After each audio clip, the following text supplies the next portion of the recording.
এই ডিভোর্স পেপারটায় তোর একটা সই লাগবে।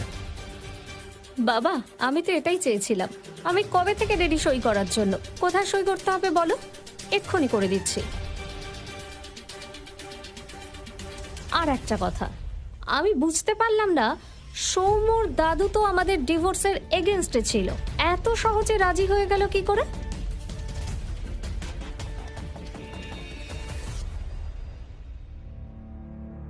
তুই আমার কথাটা ঠিক করে খেয়াল করিসনি।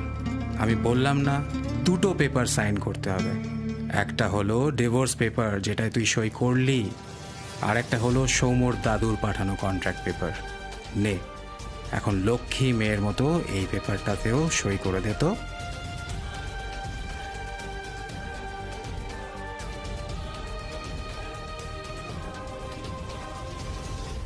এ কি, এসব কি লেখা এখানে? বাবা হয়ে কি করে এই প্রস্তাবে রাজি হয়ে গেলে? সৌম্যর দাদু তোমায় এরকম একটা জঘন্য শর্ত দিল আর তুমিও মেনে নিলে? বাহ, অসাধারণ। এখন আমি খুব ভালোভাবে বুঝতে পারছি সৌম্যর দাদু ঠিক কিভাবে আমার কনসেপ্ট করার কথাটা আগে থেকে জানতে পেরেছিল। কেন উনি আমার সন্তানকে সৌম্যর পরিচয় বড় করতে চেয়েছিল। আমি এটা কিছুতেই মেনে নেব না। একটা কথা শুনে রাখো, আমি মরে গেলেও এই পেপারে সই করব না। আর পারলে এই কথাটা ওনাকেও জানিয়ে দিও।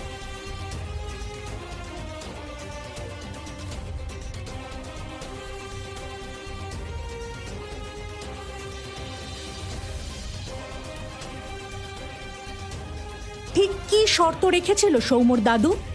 কি এমন লেখা ছিল ওই কাগজে? কেনই বা সৌম্যর দাদু অহনার অবৈধ সন্তানকে নিজের নাতির পরিচয় দিতে চেয়েছিল? আসলে কি ছিল অহনার প্রেগন্যান্সির রহস্য?